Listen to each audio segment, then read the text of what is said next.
Bienvenidos y bienvenidas a Cannaladies Be Talkin. How are you doing? Thank you for tuning in to another episode. How are you, Vero? I'm fine. I I'm don't good. know. I just felt a little bit spark. It's Okay. probably the coffee. It's probably the joint. Yeah. It's probably a little bit of everything. Caffeine. Yeah, probably Good the old caffeine. fashioned caffeine. Yeah, salud, salud Is that for chin another chin? episode. Chin chin. Chi-ching. Well, we're going to talk about today of another history here in Juarez. This is another moment in Historic history. moment Yeah, in and time in our city.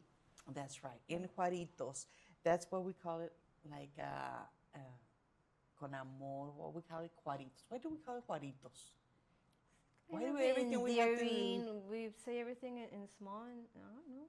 Juaritos, burrito. It's nicer for some people, I Quesito. guess. Like baby talk. Like I don't know. I don't like to use a lot that term. Everything in little. You don't like the cheeky babies language and. It depends on the mood. It depends on the person and the mood. Yeah. Yes. Because I if you agree. come here, hi, chicky baby, I'm going to, bitch, what you talking about? You know my face like. Stop smoking that wacky tobacco. Okay, yeah, but so let's talk about how did you say? I was gonna say the stand of the INBA, but you say Sitting. the sitting Yeah, of the a INBA. sit-in is when it's a part of civil disobedience, and it's where you're gonna change yourself or just sit down and you're not gonna move me, and I'm gonna stay here until our demands are met. In a peaceful way, in a without peaceful way, yeah. riot, without. It's one of the most violence. peaceful forms of civil disobedience. Yeah. So this is what we're going to talk about, the INBA. Tell us INBA. what is the INBA? INBA is like it started as like a museum and cultural programs a long time ago when in the 60s Lopez Mateos wanted to make Juarez like an attractive city for tourism and for industry, and he had the museum built, the Instituto Nacional de Bellas Artes, and that museum had also like a theater, and it was very, well, I wouldn't say very famous, but it gave that part, the Programa Nacional de Fronteras, it gave it a boom. Yeah, it exploded. And The and PRONAF. Yeah. That we know, everybody knows from the PRONAF. PRONAF, yeah. El PRONAF. And let's go a little bit back on this situation, because the thing is that they wanted to change the image of Juarez, make it a little bit more cultural, more, with art and this and that, because it had the fame here in Juarez of being a party city, Yeah, you said a Sin City, A right? Sin City, yeah. So that was way back in through the 40 to the 20s, through the early 60s. That changed because the laws changed here in Juarez. Yeah. Because here was a famous place where all the divorce express divorce. Everything, everybody from the United States could come here and get the divorce. Speedy divorce. The speedy divorce. Yeah. So a lot of famous people came here, Frank Sinatra, Marilyn Monroe, a lot of famous people. So besides just divorcing, they would stay here and have parties. Yeah, and I'm sorry. it was like, yeah, that's why it was like a Sin City, because everything that you couldn't do or over there in the United States, you came down here to do it, you know, and the alcohol laws were more relaxed and everything, and people, African Americans, could stay here in the hotels and everything when they couldn't do that in the U.S. So they try to change that image. It's not just for partying, it's not just for divorcing, it's not just for this, but it changed because it changed because the laws changed here, so there were the tourism stopped, the income stopped, the gambling and this and that, the fun stopped. So then a lot of places started closing, And Okay. this was the time of change too. Right. When the Programa Fronterizo Mm-hmm. came in, so the PRONAV started this program, and they started building theaters, museums, Stores and everything. Yeah. stores, and some kind of cultural Mm-hmm. thing. Yeah, it was. Well, we weren't born then. No. We're much, but we got to see the plan built. You know, we got to see the that part of the city with big museum and with a big I don't know commercial place. And one of those places where it's the museum and then the theater. Mm-hmm. And many of the artists back in the day and the intellectuals back in the day worked there. So then in late 80s, early 90s, when Jesus Macias was the mayor and Fernando Baeza was a governor, they wanted to change that cultural trend or whatever and make it into an industrial trend. Okay. And they started selling land there. They started selling like very cheaply to, I don't know, to people in business, to businessmen, to millionaires back in the day. From here, from Juarez. From Juarez, and because let's say there's a couple of families that Yeah. own a lot of yeah, you can tell a lot places, from Juarez from their last names, yes, you know, like in many cities. But yeah, it's still those families still rule Juarez. part. Yeah, so yeah, there was they wanted to make like prepare the territory for the maquilas and for the industry to come to make it attractive, but for businessmen, and the cultural thing was like in the way, let's just say. And It's strange that first in the 60s they wanted to make it a city, a cultural city. Yeah. Then that didn't work that good. It wasn't And as lucrative, yeah. Yeah, you're right. And then at the end of the 80s, starting the 90s, then they wanted to make it an industrial city. Yeah. So let's tear down whatever didn't work for Yeah. us, please. It doesn't matter the importance or the cultural it has. Let's just wipe it out and let's make maquilas. Yeah, big malls and you know for people who cross the border have so they can have like a cool little spot for you know to keep I don't know keep making business and keep making money. So they tried to close the theater, you know, and many of the people working there, the artists and the intellectuals, said hell no. And that's when they started. They closed the theater, but they Yeah. wanted to tear it down too. Right. Mm-hmm. Uh-huh. It was funny because they knew that this was coming, and they tried to like prepare themselves for making protests and resistance and everything. But it was like a surprise thing when they, you know how they do it here, that they want to close things at night when nobody's watching, nobody's doing anything. So the artists found out, like, hey, they want to do it now. So they didn't think about it that much, and I don't know, made a sitting. For a sitting. The sitting started with Willy Baldo. Yeah. With Willy Baldo, the same. Willy Baldo Delgadillo, and the other was Francisco. What was his name? Yeah. Francisco Hernandez. Oh, you have it right Yeah, it was Willy Delgadillo, Antonio Muñoz, Jorge Domingo. Well, I have the 5 of them. Yeah, it doesn't matter. Once you have. Jorge Dominguez, Francisco Hernandez, Armando Santillanes, and later Mario Arnal, which was my uncle. And they chained themselves to the doors, and they made the sitting, and it started small, but people started coming, other artists and other intellectuals started, so they went from 2 to 5 to 6 to almost 150 people who participated in this sitting, that lasted like 5 months. 5 months? Yeah. Okay. And Yeah, because it started around October yeah, it was, yeah. and it ended on February, something like that. It ended in February of what, 91? I guess 90, Yes, 90, yes, yes. something, Because it was 90. October 90. Yeah.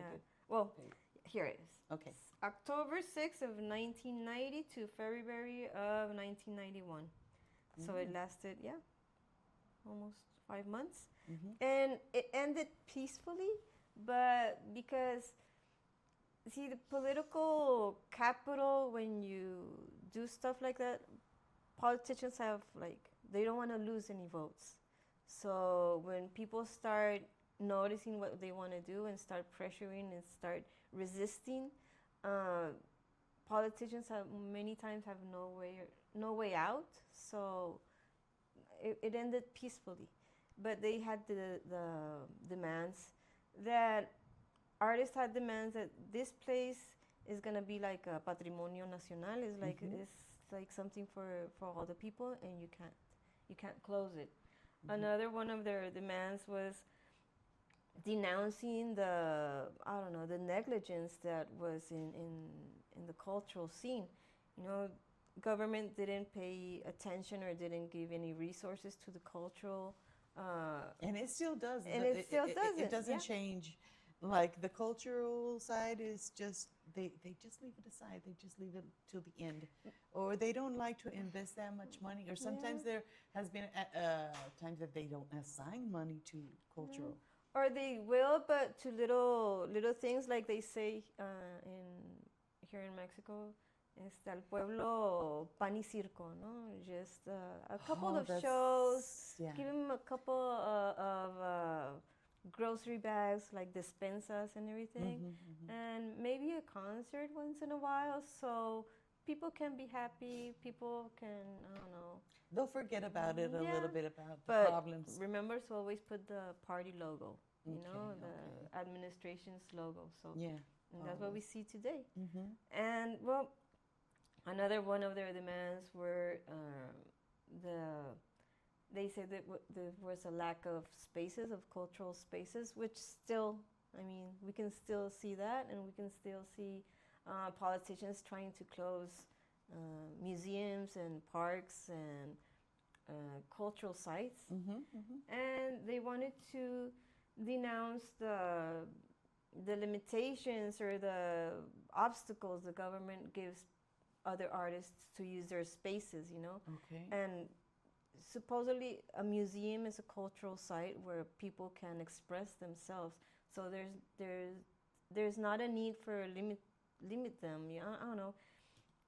There's a lot of, the harder you make it for people to express themselves, the easier we'll have to, I don't know, to impose our laws and impose our I don't know, our way of thought. And the limit of culture and all those spaces of art, it doesn't help that much to a society.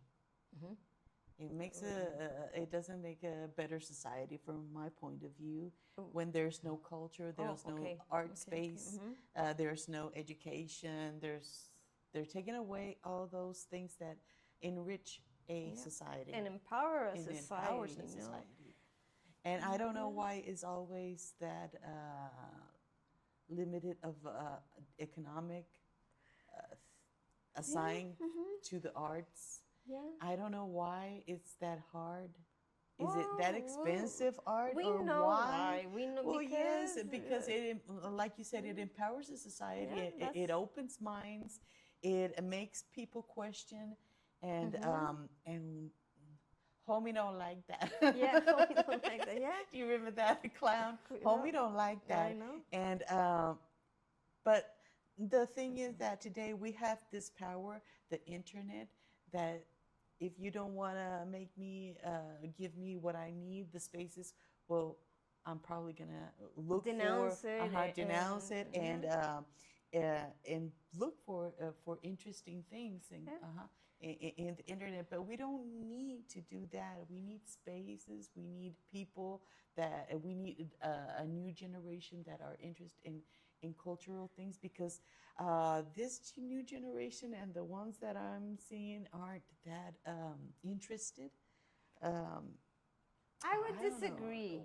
Okay, I would disagree I'm on glad. that. I'm Okay. glad because you're Yeah, more. because we were talking last episode about Carmelita Torres, and I think with that those kind of topics, we see the need of making these kind of people with these kind of historic heroes like visible because they serve as an example to next generation. And in this case, in the INBA sitting, it was like Willivaldo and Francisco and Antonio Munoz and all the, well, these little tiny group inspired a bigger group, you know? Of course. And we're kind of bringing that from history so we can show that we need those kind of examples. Yes, I hope so. Yeah, and if you see right now the No Kings March in the U.S., that's people speaking to power, you know? That's like, that's power to the people. And here in Mexico, it's different, I guess, from the last big, I don't know, marches that we made here was during Calderón and during Peña Nieto. And right now it's not that visible, it's not that big, but it's getting there. There's so many things happening in our city, in our state, that are waking up people, you know. Right now we see how they try to close this theater, but now we're seeing how they're censoring urban art. You know, how they're censoring mothers, the crosses they put on the, how do you call them, postes? ¿Cómo se llaman? Poles? Like light. Electric poles? Yeah. Phone lines? Those wooden poles? Well, they still have wooden poles here. Yeah, probably over there. Cement poles. But yeah, those things, not poles, or other kind of, like not dancing poles, but yeah. But yeah. We can tag a pole. Yeah, sure. And let's dance. And we see that kind of repression, that kind of censorship, that it was way old, and now you need to make it visible so people can be empowered. People can get the example of doing it all over again when you need it, you know. And right now, I think when you see what's happening in U.S. Agents in our territory, we're a sovereign country, so if we have people from like the U.S. investigating, that's against the law, and people need to resist, of course. Of course, we need to question, especially too, what's going on. We need to know, because suddenly that when we don't question and when we don't we just scroll through the news, I think that's very dangerous too. Yeah. It's very dangerous because we don't get to know what's going on in our country, and suddenly even if when you go out on vacations, something can happen on the road because you don't know, because you just don't make it visible, those spots, those situations that are very dangerous. So it's very important. I don't know why this governor from here from Chihuahua didn't say nothing about what was going on. Because she's involved. Because allegedly. Yeah, let's say allegedly. Allegedly, but that makes it harder for a country, for a state, a city, or whatever, to make it more. How do you say it? Más confiable, more trustworthy. So if we don't even get that attention on security, in art and in culture, that's the thing. I think many politicians here take their clues, take their like inspiration from U.S. politicians, you know, like trends and everything. And if you see ex-Attorney General Bondi not going to testify again in front of Congress and not testify under oath, it's not weird that you see Maru Campos not going to offer her testimony also, you know. So That's why you need people to pressure. That's why you need people to stand up and to say, hey, this is happening. Unfortunately, for stuff like this, like the INBA sitting, there's a couple of research papers and there's a couple, but you need to get more information, I guess, and I don't know, and talk about it. It just inspires to stand up for what you believe in, for what you know that it's good for society, and it doesn't make any difference. It makes a difference if you shut down cultural places, Of course. and it has repercussion on the next generations. So what Willy Valdo and the rest of the members of that group did inspired us, because we know Willy Valdo. He's been with us in lots of our stands too, in marches and protests and everything. We know what kind of person he is, and the rest of the people. Well, you're talking about your uncle too. Yeah, so. My uncle Mario Arnal, he was an art teacher in that space in INBA, and I was a student.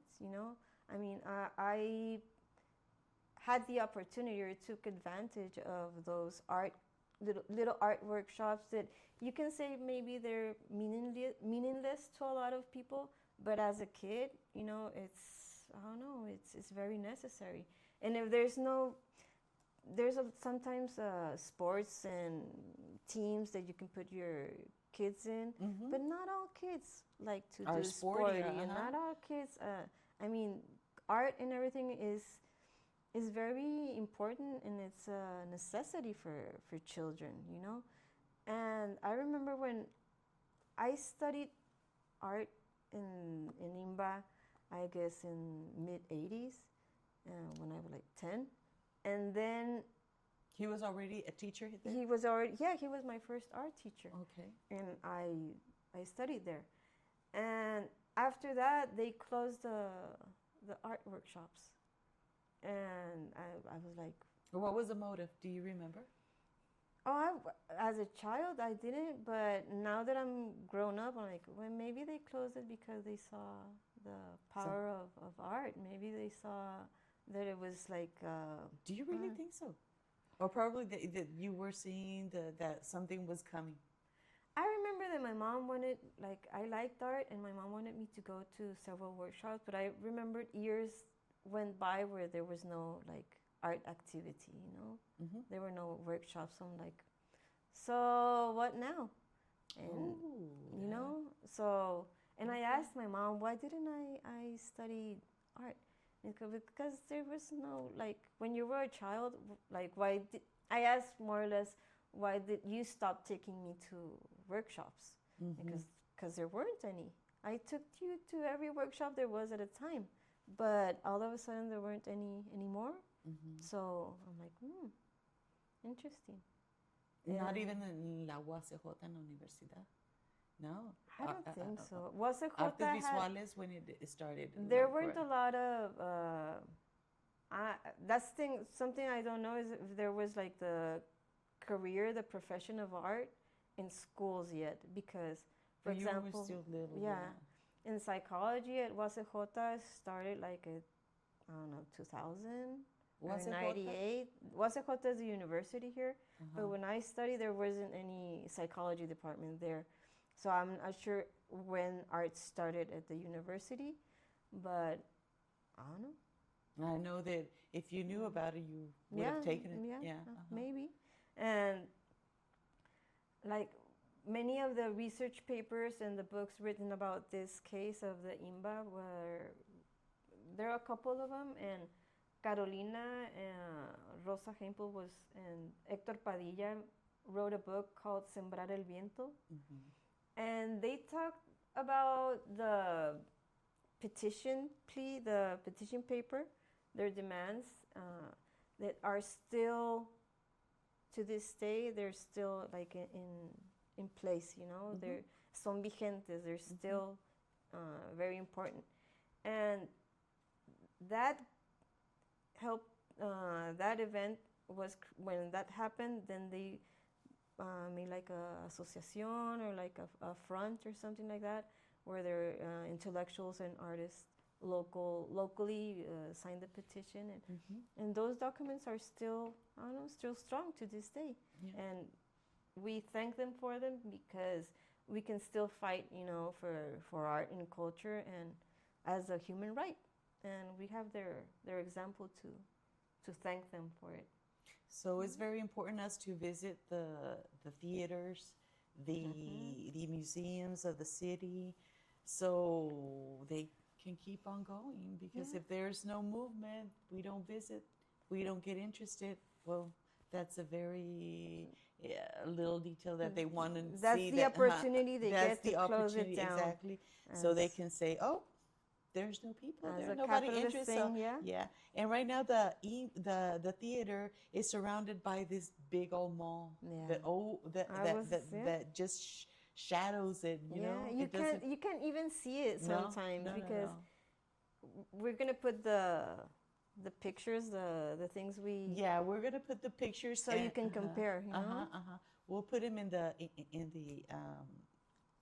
some stories and in the pages of our my God, las redes sociales. Yeah, social. The social media, our social. My God, everything se me cuatrapea.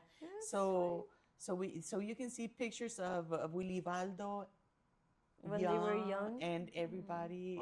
Almost. Well, there's 3 pictures. And those pictures, they got Willy Valdo lent them to us so we can show them, and we appreciate a lot what they did, and I appreciate more that we got to know some of those personalities, and to this day they're still marching with us, and they're still active. They're still teaching us. Yeah, they're still mentors. And we appreciate what they did, because if it wasn't for them, the theater wouldn't be there. Yeah. It's probably surrounded by the mall and everything, but it's there. But it's there. And imagine that if they didn't resist, it started with a theater. They could have wanted to close the museum, and then it starts with something small for them but if you defend something small, it gives you like I don't know, it motivates you to defend other places, other cultural places, and so that's like that's I said, they didn't get to tear down the theater, but like I told you, do you remember that movie theater, which one? The Indio Fernández. You were talking about. Yeah, that was part of that program too. But they did tear that down. First, it started like a normal theater. They wanted to dedicate the only movies of the golden era of movies and all that kind. And then later on, late 80s, then they turned it to an adult movie theater. Same happened to, what was this movie theater? Cine Victoria, Cine Victoria, that it's still standing. If It's you're abandoned, from Juarez it's ruined. And you never saw a kids movie in Cine Victoria, it's like, well, you're probably not from our generation, but then that movie theater also turned into a adult movie site. Yeah. My God. And then, the Indio Fernández is at the beginning of the 90s, mid-90s, somewhere like that, they tore it down. Yeah. And what is it now? It's, I think it's it's a hotel. Okay. A hotel. Yeah. Interesting. It's a hotel. But it was around right there where El Diario de Juárez and all that. All right. I know which hotel was it. Was a big, I don't know why I always liked that theater, that movie theater. It was big, it was tall, it wasn't, or probably because I was small. You saw it. You saw it very humongous. But that's the only thing that I think that they didn't save, that theater. And it should have, because it was nice. And, that was the PRONAF program, Programa Nacional Fronterizo. And, Lero Lero, They It's didn't tear it still there. down. And Lero Lero said Willy Valdo and the gang. Yeah. So this was another episode of Cannaladies Be Talking about. We talked about several things. We talked about Maro Campos. We talked about the Sierra. We talked about culture, theater. It got a little mixed up right there with like a piña colada. We didn't mention the mayor here in Juarez, that he was the one who had the graffiti, the urban art censored. Whoa. You know, I mean, Okay. Cruz Perez Cuellar, he wants to be governor also, and if he's censoring the mothers and their black crosses for femicide, and if he's censoring urban art because it's offensive to him as a mayor of a city, imagine what he can do as a governor. You know, he comes from the same party, even though he changed parties. He comes from the same party as Maru Campos. So I think it's a threat for the cultural movement, to the cultural. Even if he's trying to act like he's a urban lover, art lover Even too. That's the thing, you know, people organize some cultural, I don't know, happenings, events and everything.